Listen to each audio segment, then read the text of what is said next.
بسم اللہ الرحمن الرحیم۔ السلام علیکم، میں ہوں آپ کا ہوسٹ رحمان یوسف اور آج آپ دیکھ رہے ہیں گفتار ایچ ڈی۔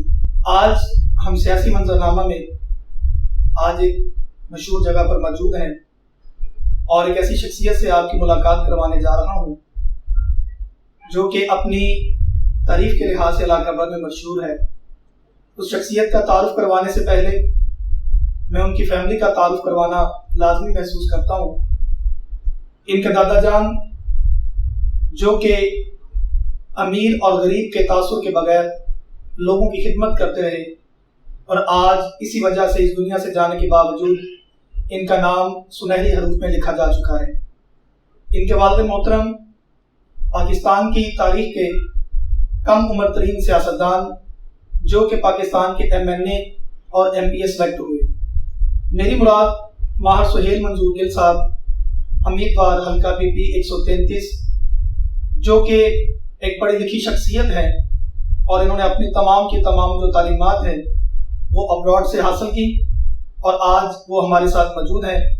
سر، ہم آپ کو خوش آمدید کہتے ہیں آج کے پروگرام میں۔ جی بہت شکریہ آپ کا رحمان بھائی، آپ کا شکریہ، آپ کی پوری ٹیم کا شکریہ، آپ نے عزت بخشی اور ہمارے پاس بہت مہربانی۔ جی بہت شکریہ سر۔ آج کا ہمارا جو ایپیسوڈ ہے وہ سیاسی منظرنامے کے لحاظ سے ہے۔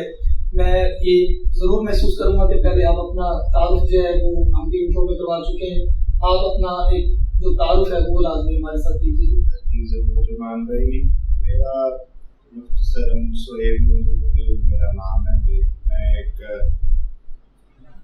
ذمہ دار گھرانے سے تعلق ہے، ننکانہ صاحب ہمارا ضلع ہے، اور میرا خاندان کئی دہائیوں سے بلکہ کئی صدیوں سے یہاں پہ سیاست کرتا آ رہا ہے۔ میرے بزرگ جو ہیں وہ مہاراجہ رنجیت سنگھ کے دور میں بھی ہم سیاست کرتے تھے، انگریز کے دور میں بھی ہمارے بزرگ ہیں، میرے پردادا ہیں، وہ زیردار تھے، اور فخر اس بات پر ہم محسوس کرتے ہیں کہ جو آزادی کی جنگ ہے اس میں میرے پردادا نے اپنی زیرداری سے استعفیٰ دیا اور اس آزادی کی جنگ میں فریڈم موومنٹ میں اپنا حصہ ڈالا۔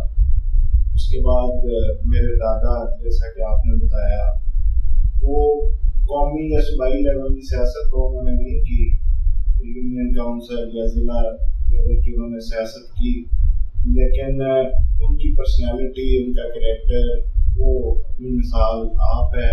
آج بھی بے شک وہ MP یا MNA یا کچھ نہیں بھی تھے، لیکن نام ان کا اور ان کی جو عزت ہے لوگوں کے دل میں، ان سے بھی زیادہ ہے۔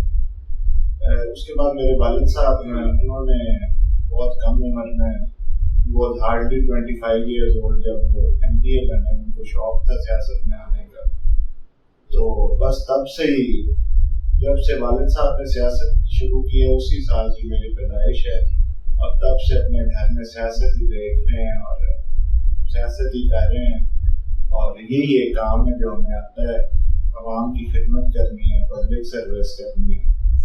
تو یہی میرا مختصر تعارف ہے، اور باقی میں ایک ورکر ہوں جی، پاکستان تحریک انصاف کا ایک ورکر ہوں، میں کوئی لیڈر تو ہوں نہیں، تو اپنی پارٹی کے ساتھ مخلص ہیں جی، اپنے لوگوں کے ساتھ مخلص ہیں، اور فیوچر میں لوگوں کی بہتری کا عزم لے کر نکلا ہوں۔ اللہ پاک میری مدد کرے گی جی انشاءاللہ۔ سر، اس میں سب سے پہلے تو میں آپ سے سوال کرنا چاہوں گا، آپ ماشاءاللہ ویل ایجوکیٹڈ ہیں، باہر سے پڑھا ہے، آپ نے تعلیم حاصل کی ہے، پاکستان کی سیاست کیا آپ پسند کرتی ہے؟ جی رحمان بھائی، بڑا اچھا سوال ہے آپ کا۔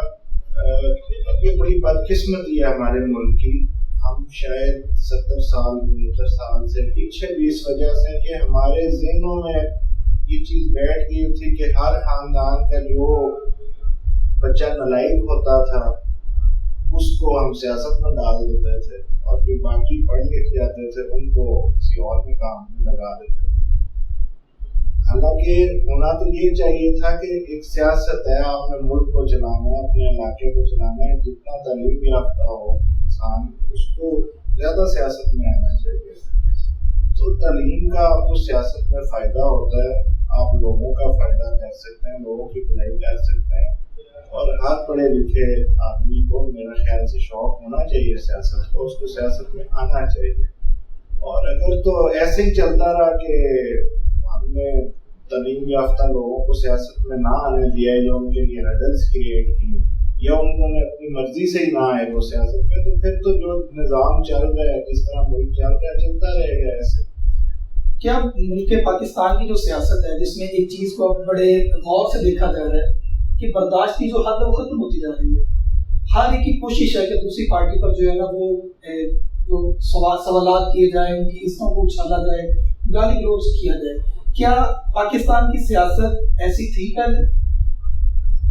بالکل رحمان بھائی، یہ بہت تکلیف دہ بات ہے اور ہمیں فکریہ ہے ہمارے لیے کہ ہم سیاست کو اس نہج تک لے آئے ہیں کہ ہم ذاتیات کو چلے گئے ہیں. یہ ذاتیات کی تو لڑائی ہے ہی نہیں، تو یہ بہت میرے خیال سے لمحہ فکری ہے اور ہمیں اس پہ سوچنا چاہیے. بالکل ایسی نہیں تھی. ہمارے جو فاؤنڈنگ فادر ہیں، جو ہمارے ملک کے قائد اعظم محمد علی جناح، ان کا میں واقعہ آپ کو کوٹ کرنا چاہوں گا کہ نہرو جو ان کا پولیٹیکل مخالف تھا، اس کی کچھ لیٹرز جو اس کی پرسنل لائف کے بارے میں تھے وہ ان کے سامنے لائے گئے، ان کو دکھائے گئے کہ وہ نہرو کے خلاف ہم مسلم لیگ اور آپ استعمال کریں گے. Quaid Azam flatly refused. انہوں نے کہا کہ وہ میرا سیاسی مخالف ہے، یہ اس کی ذاتی زندگی ہے، وہ اپنی ذاتی زندگی میں جو بھی کرتا ہے تو میں سیاست کے لیے اس کو نہیں استعمال کروں.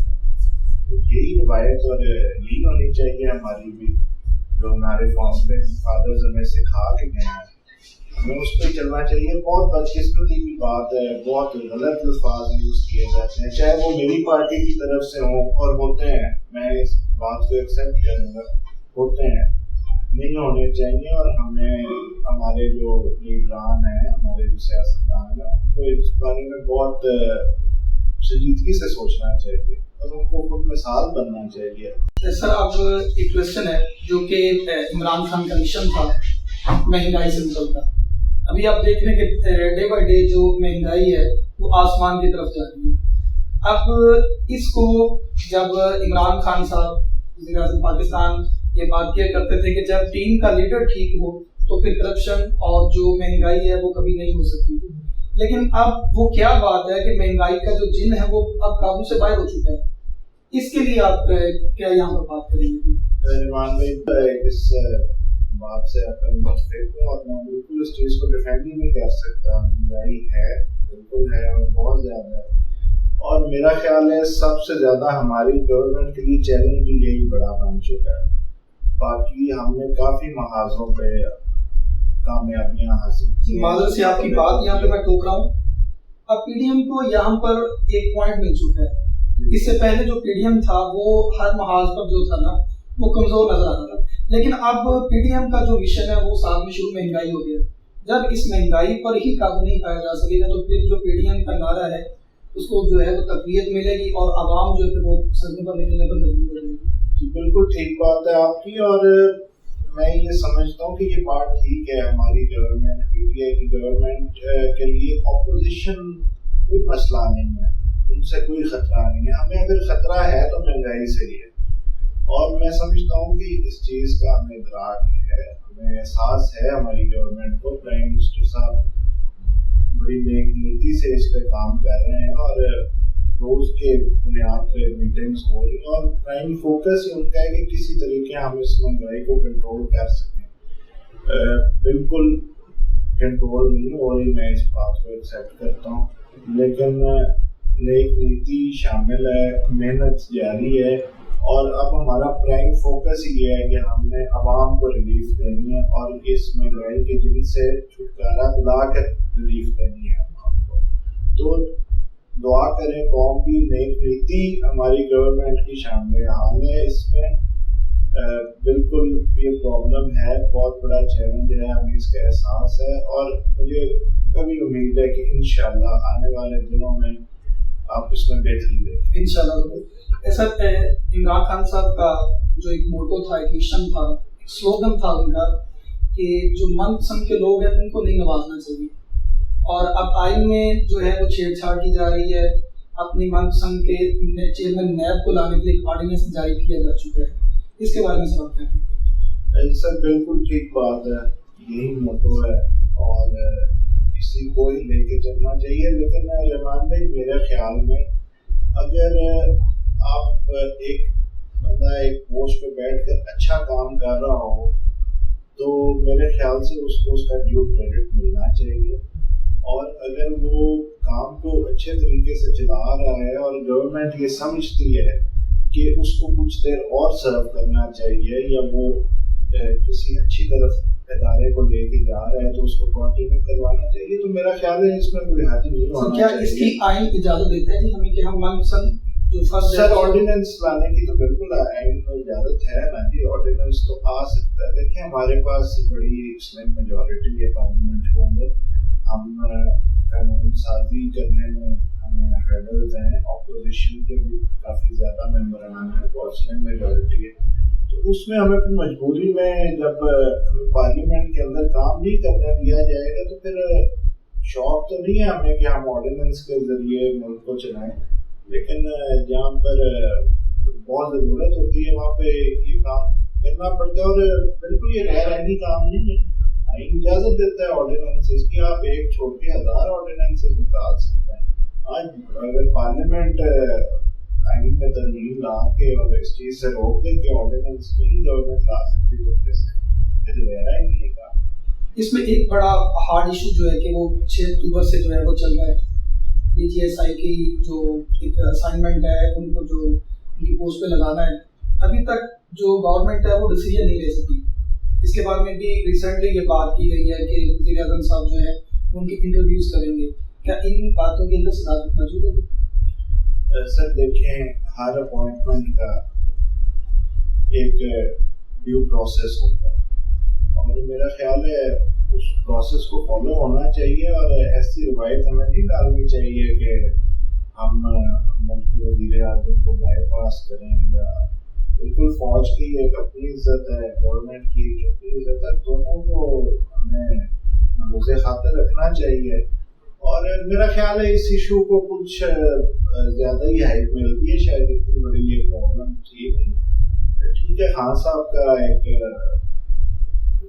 میرے خیر لیول سے تو یہ اوپر کی باتیں ہیں، لیکن اگر ایک پرائم منسٹر سمجھتا ہے کہ ایک آدمی کو اچھا کام کر رہا ہے اس کو کنٹینیو کرنا چاہیے. افغانستان کے تناظر میں ان کی ایک سوچ ہے، ان کی ایک انوالومنٹ رہی ہے ہمارے P T I S I فیض حمید صاحب سے. پرائم منسٹر صاحب کی یہ سوچ ہے اور وہ آدمی چیف کے ساتھ ڈسکس کر کے اس چیز کو پرسو کرنا چاہتے ہیں. تو اس میں میرا خیال ہے میڈیا نے اور ہماری اپوزیشن نے دوستوں نے کچھ زیادہ کریٹ کر دی. اتنی بڑی پرابلم نہیں تھی. یہ ملکی مفاد کو دیکھ کے جو اس میں بہتر فیصلہ ہوگا گورنمنٹ بھی وہی فیصلہ کرے گی. اور فوج کو کہیں گورنمنٹ بائی پاس نہیں کر رہی. یہ سیکورٹی ریلیٹڈ ایشوز جو ہیں، آپ ہمارا جیو اسٹریٹجکلی بڑا امپورٹنٹ ملک ہے، اس میں ہم کوئی بھی گورنمنٹ ہو، یہ نہیں کہ ہماری گورنمنٹ ہو، کوئی گورنمنٹ بھی ہو، وہ فوج کو بائی پاس کیے بغیر یا آرمی کی صلاح کیے بغیر، ان کو آن بورڈ لیے بغیر فیصلہ کوئی گورنمنٹ بھی نہیں کر سکتی. تو یہ میرا خیال ہے اپوزیشن کو اس معاملے پر زیادہ خوش ہونے کی ضرورت نہیں ہے. معاملہ ٹھیک ہے. سر معصومانہ سوال ہے جی کہ حلقہ کے سب سے کم عمر ترین آپ سیاستدانوں میں اب شامل کیے جاتے ہیں اور سنا جاتا ہے کہ آپ جو ماشاء اللہ ہے وہ تمام لوگوں کے ساتھ بڑے ملنسار ہیں، بلا تفریق گل مل جاتی ہیں. اس کی وجہ کیا ہے؟ سر یہ وجہ میں تو اس کی کیا بتا سکتا ہوں، شاید جینز میں ہے جی. میرے دادا کو ہم نے دیکھا وہ بڑا لوگوں کے ساتھ مل کر رہتے تھے. میرے دادا نے زندگی میں کبھی گھر میں نہیں کھانا کھایا، لوگوں میں بیٹھ کے ڈیرے میں کھانا کھایا اور رہے بھی ڈیرے ہیں، سوئے بھی ڈیرے میں، کہیں بھی ہوتے رات رہتے اپنے ڈیرے پر ہی آ کے.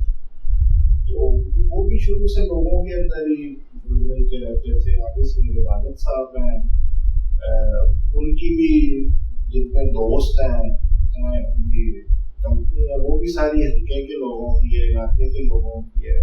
کہ بہت میں نے کم دوست ان کے دیکھے ہیں کہ کوئی لاہور کے ہوں یا اسلام آباد کے ہوں گے. علاقے کے لوگ بھی سارے دوست ہیں، تو آگے سے بس ان کو ہی دیکھ کے ہے. اب میں اپنی تعریف خود تو کیسے کر سکتا ہوں. آپ لوگوں کی مہربانی ہے جی، آپ سمجھتے ہیں پیار کرتا ہوں، کرنا بھی چاہیے جی دوستوں، پیار کرنا چاہیے. آپ لوگ سارے اور جیسے آپ بھائی ہیں، علاقے کے لوگ بھائی ہیں، وہ پیار کرتے ہیں تو مجھے چاہیے اس پیار کو میں ریٹرن کروں، نہ کہ میں ان کا پیار کا جواب جو ہے وہ نفرت سے دوں یا بے رخی سے دوں. پیار کا جواب پیار سے ہی دینا چاہیے. سر آخری سوال ہے ہمارا کہ آپ اپنی طرف سے علاقے کی عوام کو کیا پیغام دینا چاہ رہے ہیں، اور کچھ جو ہمارے مسائل ہیں معاشرے کے ان کے بارے میں آپ وقت کہہ رہے ہیں؟ جی میری اپنے حلقے کے لوگوں کو، اپنے علاقے کے لوگوں کو یہی پیغام ہے کہ ہمیں اجتماعی سوچ رکھنی چاہیے، اپنے علاقے کا اجتماعی طور پہ سوچنا چاہیے، اپنے ملک کا اجتماعی طور پہ سوچنا چاہیے، کیونکہ ہمارا جو پارٹی کا نعرہ ہے وہ چینج کا نعرہ ہے. اور میں فرینکلی یہ سمجھتا ہوں کہ جب تک لوگ خود نہیں چینج ہوں گے، ہم اپنے آپ کے اندر چینج نہیں لے کے آئیں گے، تب تک نہ ملک ٹھیک ہو سکتا ہے، نہ ہمارا معاشرہ ٹھیک ہو سکتا ہے. آپ اپنا جو ریپرزینٹیٹیو ہے، اپنا جو نمائندہ ہے، اس کو جج کر کے دیکھیں آپ کے لیے کون بہتر ہے، اس کو چوز کریں. جو آپ کے علاقے کے لیے بہتر سوچ رکھتا ہے اس کو چوز کریں. آپ یہ برادریوں سے، دھڑوں سے، پارٹیز سے بھی میں ایک حد تک کہوں گا کہ آپ ان چیزوں سے باہر نکلیں اور کینڈیڈیٹ کو دیکھ کر، انسان کو، اس کا کریکٹر دیکھ کر، یہ ساری چیزیں دیکھ کے، بندے کو دیکھ کر ووٹ دیا کریں. تو انشاءاللہ ضرور بہتری آئے گی، اور بہتری آ رہی ہے، میں پورا امید ہوں گی. اور بس ایک بات میں ہر کسی کو کہتا ہوں، اور آپ کے توسط سے بھی میں اپنے لوگوں کو کہنا چاہوں گا، اپنی عزت پہ کبھی کمپرومائز نہ کریں. ہمیشہ جہاں پر آپ کو عزت ملے اس جگہ کو پرائرٹی دیا کریں، نہ کہ کسی ایسی جگہ کو جہاں پر آپ کی عزت نہ ہو یا نہ سمجھی جائے. کام اللہ کے ہاتھ میں، انسان کوشش کر سکتا ہے، انسان کے ہاتھ میں نیت ہے اور کوشش ہے. کامیابی اللہ دیتا ہے، کام بھی اللہ کرتا ہے، لیکن اپنی عزت پہ کمپرومائز نہیں کریں. میرا یہی میسیج ہوگا. آج کے سیاسی منظر میں ہمارے ساتھ موجود تھے معاذ سہیل منظور گل صاحب. ان سے پارٹی سے ریلیٹڈ اور ملکی سیاست کے حوالے سے سوالات کیے گئے. انہوں نے بڑے تسلی بخش کے جو ہے وہ جوابات دیے. اگلی ویڈیو کے لیے اجازت دیجیے. اللہ حافظ.